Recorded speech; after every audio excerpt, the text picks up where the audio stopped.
கர்த்தர் இந்த உலகத்தை படைத்த பிற்பாடு எல்லாவற்றையும் படைத்த பிறகு மனிதனை உண்டாக்கினார். அந்த முதல் மனிதனாகிய ஆதாம் இடத்தில் அவர் என்ன சொன்னார் என்று பார்த்தால், ஆனாலும் நன்மை தீமை அறியத்தக்க விருட்சத்தின் கனியை புசிக்க வேண்டாம், அதை நீ புசிக்கும் நாளில் சாகவே சாவாய் என்று கட்டளையிட்டார். இப்போ ஆதாம் மட்டும் தான் இருக்காரு, ஏவாள் கிடையாது. ஆதாம்கிட்ட சொல்கிறார், எப்போ அங்கே அந்த மரத்தில் இருக்க பழத்தை சாப்பிட்றாத, நன்மை தீமை அறியத்தக்க விருட்சத்தின் கனி புசிக்க வேண்டாம், அதை நீ புசிக்கும் நாளில் சாகவே சாவாய் என்று தெளிவாக சொல்லுகிறார். எனக்கு அன்பானவர்களே, அதற்கு பிறகு ஆதாமுடைய விலா எலும்பை எடுத்து கர்த்தர் ஒரு மனுஷியை உருவாக்கி ஏவாளை ஆதாமுக்கு மனைவியாக கொடுத்தார்.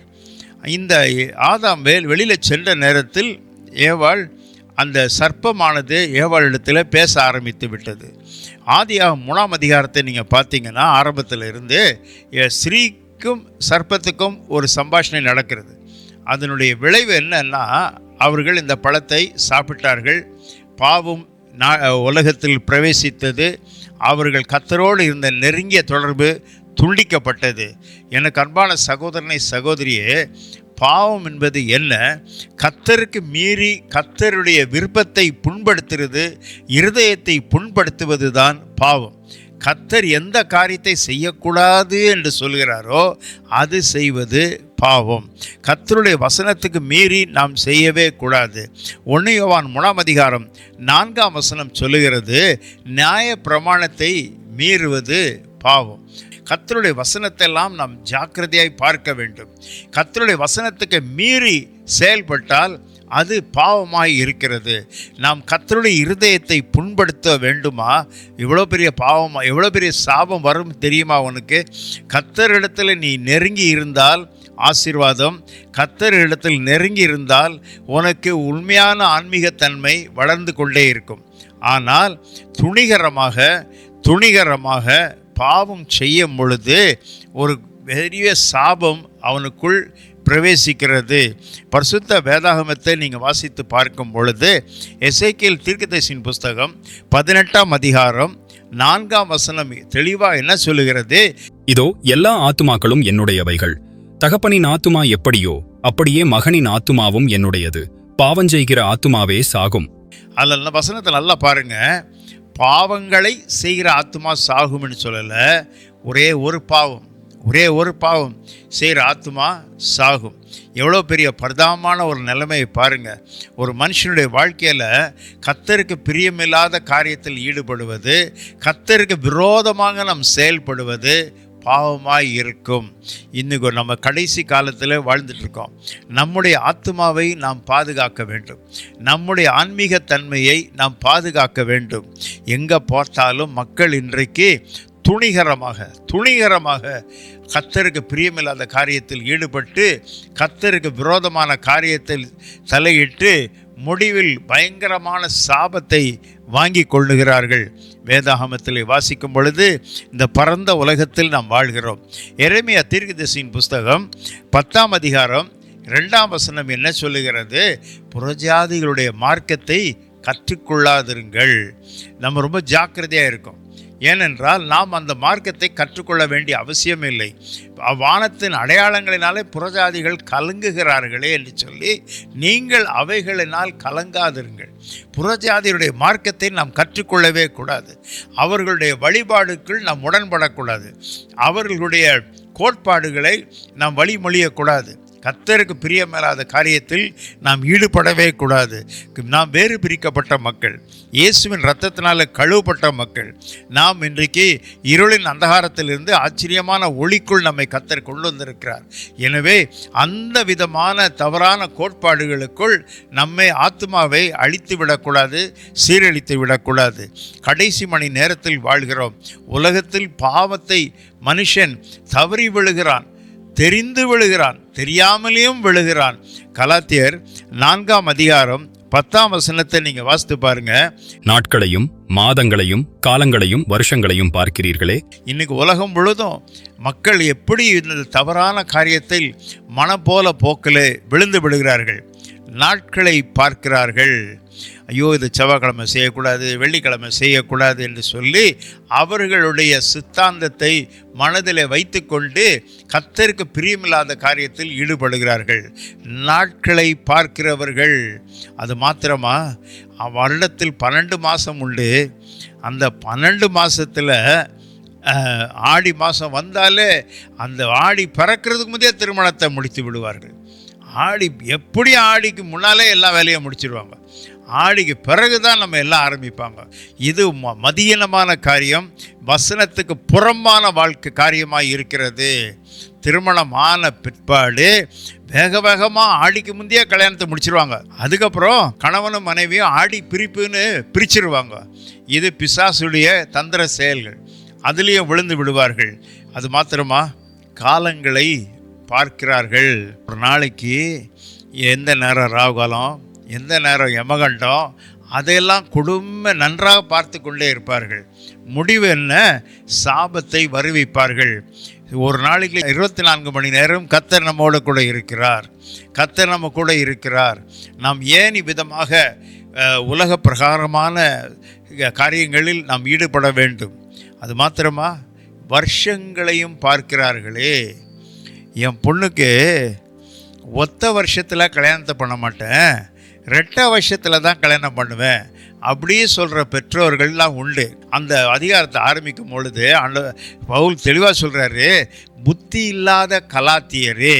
இதை பார்க்குறவங்கலாம் எப்படிப்பட்டவங்க தெரியுமா? மண்டையில் மூளை இல்லாத மக்களே. இன்றைக்கு எப்படி இருக்குது?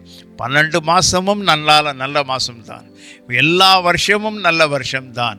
உலகத்தில் சகல நாட்களிலும் நான் உங்களுடனே கூட இருக்கிறேன் என்று சொல்லியிருக்கிறார். இதை செய்வதனால் கர்த்தர் மனதை புண்படுத்துகிறோம், பாவத்தில் ஈடுபடுகிறோம், கர்த்தருக்கு விரோதமாய் நாம் செயல்பட்டு கொண்டே வருகிறோம். கடைசி மணி நேரத்தில் நாம் வாழ்கிறோம். கடைசி நேரத்தில் நாம் வாழ்கிறோம். ரோமர் 6 அதிகாரம் 23 வசனம் என்ன சொல்லுகிறது?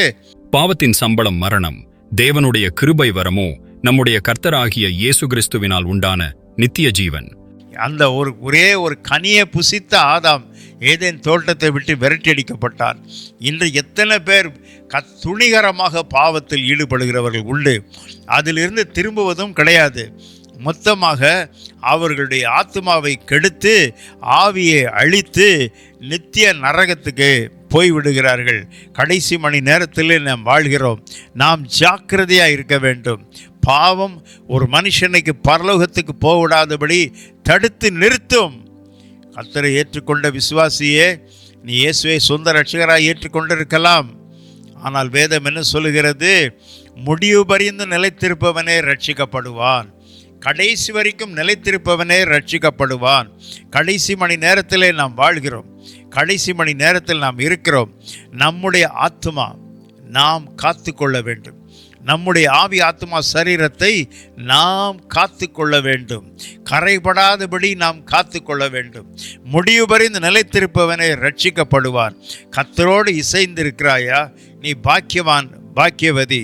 பரிசுத்த வேதாகமத்தை நீ ஆராய்ந்து பார்க்கும் பொழுது லூக்கா 22:3 ரொம்ப அருமையாக சொல்லுகிறது. அப்பொழுது 12 ஒருவனாகிய ஸ்காரியோத் என்னும் மறுபேர் கொண்ட யூதாசுக்குள் சாத்தான் புகுந்தான். அவரை காட்டி கொடுத்தால் நீங்கள் எவ்வளோ கொடுப்பீர்கள் என்று பேசி கொண்டிருக்கிறான். முடிவு என்ன? அவனுக்கு ஒரு பெரிய சாபம் வந்து விடுகிறது. அவன் என்னைக்கு அந்த பாவ சிந்தனையோடு அவன் செயல்படுகிறானோ, பாவ சிந்தனையோடு அவன் செயல்படுகிற நேரத்தில் வேதம் என்ன சொல்லுகிறது? சாத்தான் யூதாசுக்குள் புகுந்தான். எந்த ஒரு மனிதனும் தீய எண்ணம், பாவம், தீமையான சிந்தனை அவன் சிந்திக்கும் பொழுது அடுத்த மணி நேரத்தில், அடுத்த நிமிஷத்தில் சாத்தான் யூதாசுக்குள் புகுந்தான். 12 சீஷர்களில் ஒருவனாகிய யூதாஸ் 3.5 ஆண்டுகள் ஆண்டவராக இயேசுவோடு இருந்தவன். அவன் செஞ்ச ஒரே ஒரு பாவ சிந்தனை, எண்ணம், அவன் அந்த திட்டம், எங்களுடைய எஜமான நான் காட்டி கொடுக்கணும். அவன் அந்த ஒரு செகண்டில் அவனுடைய எடுத்த ஒரு தப்பான அபிப்பிராயம், நோக்கம், அடுத்த க்ஷணத்தில் சாத்தான் யூதாசுக்குள் புகுந்தான். நிறைய பேர் கேட்குறாங்க, என் பிரதர் விசுவாசிக்குள்ளே பேய் பிடிக்குது, விசுவாசி ஒழுங்காக இருந்தால் பிடிக்காது. ஆனால் விசுவாசி கர்த்தருக்கு பிரியமில்லாத காரியத்தில் ஏதாவது ஒரு காரியத்தில் ஈடுபட்டால் கண்டிப்பாக அவனுக்கு பிசாசு பிடிக்கும், கட்டாயமாக பிடிக்கும்.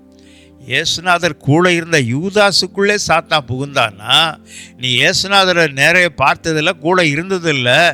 நீ தப்பான காரியத்தில் ஈடுபட்டால் அடுத்த நிமிஷம் பிசாசு உனக்குள் வந்து விடுவான். அந்த நிலைமை, பரிதாபமான நிலைமையினாலே இன்றைக்கு எத்தனை பேர் பாதிக்கப்பட்டிருக்கிறார்கள், எத்தனை பேர் இன்றைக்கு அழிக்கப்பட்டிருக்கிறார்கள். எனக்கு அன்பான சகோதரனை, சகோதரியே, மனம் திரும்பு. பாவம் உன்னை வாழ்க்கையை நரகமாக்கும். பாவம் உன் மனநிலைமையை குழப்படிக்கு பண்ணும். எல்லா வியாதிக்கும் மூல காரணமாக இருப்பது கர்த்தருக்கு விரோதமாக ஈடுபடுகிற செயலின் மூலமாக உனக்கு சாபம் வருகிறது. பாவத்தின் விளைவு தான் மரணம். எங்கள் வேஷத்தில் வாசிக்கும் பொழுது பாவத்தின் சம்பளம் மரணம், கொடூரமான மரணம். அவனுடைய வாழ்க்கையை அழிந்துவிடும், சீரழித்துவிடும். இந்த நிலைமை எப்படி இருக்கிறது? நாம் பரிசுத்தமாய் வாழ்ந்தால் எவ்வளோ பேரின்ப பாக்கியமாய் இருப்போம் தெரியுமா? நாம் கர்த்தருக்குள் இருக்கிறோமா? கர்த்தர் நம்மோடு கூட இருக்கிறாரா என்று நீ சற்று சிந்தித்துப்பார், சோதித்துப்பார், நீ ஆராய்ந்துப்பார்.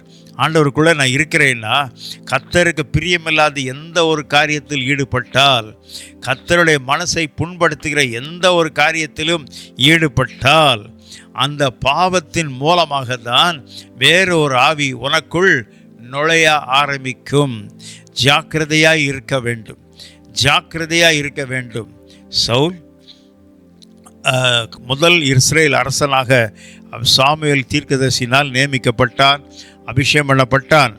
ஆனால் அவன் கர்த்தருக்கு பிரியமில்லாத காரியத்தில் ஈடுபட்ட அடுத்த நிமிஷத்தில் அவனுக்குள் இருந்த பரிசுத்தாவி வெளியேறி கலகத்தின் ஆவி உள்ளே நுழைந்து விட்டு பரிதாபமாக இறந்து போனான். ஜாக்கிரதையாக இருக்க வேண்டும். நீ பெற்ற பரிசுத்தாவியின் கிருபையை இழக்க நேரிடும். ஜாக்கிரதையாக இருக்க வேண்டும். கடைசி மணி நேரத்தில் நாம் வாழ்கிறோம், கடைசி மணி நேரத்தில் இருக்கிறோம். நீ உன்னை சுத்தவானாக காத்துக்கொள். நீ உன்னை ஆவிக்குரிய வாழ்க்கையில் சுத்த மனிதனாக காத்துக்கொள். கர்த்தருக்கு பிரியமானதை நடந்து கர்த்தரோடு இசைந்திருக்க வேண்டும். ஏனோக் தேவனோடு சஞ்சரித்தான், தேவனோடு நடந்தான், கர்த்தரோடு நடந்து சென்று கொண்டே இருந்தான். முடிவு, அவன் அப்படியே நடந்து பரலோகத்துக்கு போய்விட்டான். இன்றைக்கி தேவனோடு சஞ்சரிக்கிறையா? நாம் கர்த்தர் உன்னோட நேற்று வரைக்கும் உன் கூட இருந்தார், ஆனால் இன்று ஏன் உன்னோடு இல்லை? ஆராய்ந்து பார்த்தாயா? ஏதாவது என்னிடத்தில் தவறு உண்டு என்று நீ சற்று சிந்தித்து பார்த்தாயா? ஆராய்ந்து பார்க்கிறாயா? அந்த சிந்தனை உனக்கு உண்டா? நம்மை நாமே ஆராய்ந்து பார்ப்போம். கர்த்தருக்கு பிரியமில்லாத எந்த ஒரு காரியத்திலும் ஈடுபடவே கூடாது. கர்த்தருடைய பிரியமில்லாத எந்த ஒரு காரியத்திலையும் நாம் எந்த காரணத்தை கொண்டும் இல்லை, இந்த ஆண்டவருக்கு பிரியமில்லை, வசனத்துக்கு நான் மீறி எதையும் செய்ய மாட்டேன், வசனத்தை என்ன சொல்கிறோ அதுதான் நான் செய்வேன், வசனத்துக்கு மீறி நான் எந்த ஒரு காரியத்தில் ஈடுபட மாட்டேன், அந்த ஒரு மனப்பான்மையோடு இருப்பாய் என்றால் கர்த்தருடைய வசனத்தின்படி நடக்கிறவர்கள் உத்தம மார்க்கத்தார். நீ ஆண்டவருக்காக உண்மையாக இருக்கிறாயா? கர்த்தருடைய சமூகத்துக்கு போய் சேர்வதற்கு நீ எல்லா விதத்திலும் உண்மையாக இருக்கிறாயா? கர்த்தர் நிச்சயமாக உன்னையும் உன் குடும்பத்தையும் காப்பாற்றுவார். நாம் தேவனோடு சஞ்சரிப்போம். என்ன வந்தாலும் சரி, என்ன சோதனை வந்தாலும் சரி, நான் நிற்கும் பாறை கிறிஸ்து தான், வேறு அஸ்திபாரம் மணல் தான். அந்த ஒரு மனப்பான்மையோடு நீ செயல்பட வேண்டும். உன் ஆன்மீக வாழ்க்கையை நீ காத்து கொள்ள வேண்டும். உன் ஆவிக்குரிய வாழ்க்கையை நீ காத்து கொள்ள வேண்டும். கர்த்தருக்கு பிரியமானது என்ன என்று பார்த்து அதன்படி நடந்து கொள்வாயாக. கர்த்தருக்கு எதை செய்தால் அவர் பிரியப்படுவார், எதை செய்தால் அவர் மகிழ்ச்சியாக இருப்பார், எந்த ஒரு காரியத்தில் ஈடுபட்டால் அவர் என்னோடு கூட பிரியமாய் இருப்பார். நீ எப்படி இருக்கிறாய் என்று சிந்தித்துப்பார். கர்த்தருக்காக வாழ்கிறாயா? கர்த்தருக்காக உறுதியாய் இருக்கிறாயா? கர்த்தருக்காகவே ஜீவிக்கிறாயா? அதுதான் ஆன்மீக ஆசீர்வாதமாக இருக்கும். நம்முடைய வாழ்க்கையில் கர்த்தர் கொடுக்கிறது என்ன? நம் ஆண்டவரோடு இணைந்திருக்க வேண்டும், அவரோடு இசைந்திருக்க வேண்டும். அன்பான சகோதரனை, சகோதரியே, பாவம் இல்லாத வாழ்க்கையை நாம் செய்வோமாக. நாம் பாவம் செய்துவிட்டேன் என்று கலங்குகிறாயா? கவலைப்படாத. 1 யோவான் 1:7 சொல்லுகிறது, அவருடைய குமாரனாகிய இயேசு கிறிஸ்துவினுடைய இரத்தம் சகல பாவங்களையும் கழுவி நம்மை சுத்திகரிக்கும். ஆண்டவருடைய பாதத்தில் விழுந்து, ஏசப்பா, என் பாவங்களை நீர் கழுவி அருளும். நான் உம்முடைய மகன், உம்முடைய மகள், என் பாவத்தை கழுவி அருளும். அந்த விபச்சாரத்தில் விழுந்த ஸ்ரீ முன்பாக வந்து விழும் பொழுது இயேசு என்ன சொன்னார்? நான் உன்னை அக்கினிக்குள்ளாக தீர்க்கிறதில்லை, நீ போ, இனி பாவம் செய்யாதே, இனி பாவம் செய்யாதே. இயேசு கிறிஸ்துடைய இரத்தம் சகல பாவங்களையும் கழுவி நம்மை சுத்திகரிக்கும். அந்த பேரின்ப பாக்கியத்துக்கு கர்த்தர் உன்னையும் நம் அனைவரையும் அழைக்கிறார். அவரிடத்தில் நாம் வருவோமாக. கண்களை மூடி கர்த்தரை நோக்கி பார்ப்போம். வானத்தையும் பூமியையும் படைத்த சர்வதிகாரமுள்ள இயேசுவே, இந்த அருமையான விளைக்காமக்கு நன்றியோடு ஸ்தோத்தரிக்கிறோம். தகப்பனே, இந்த பாவத்தில் விழுந்து இந்த பாவத்திலிருந்து எனக்கு விடுதலை கிடைக்குமா? இதிலிருந்து நான் பரிபூர்ண விடுதலை அடைவேனா?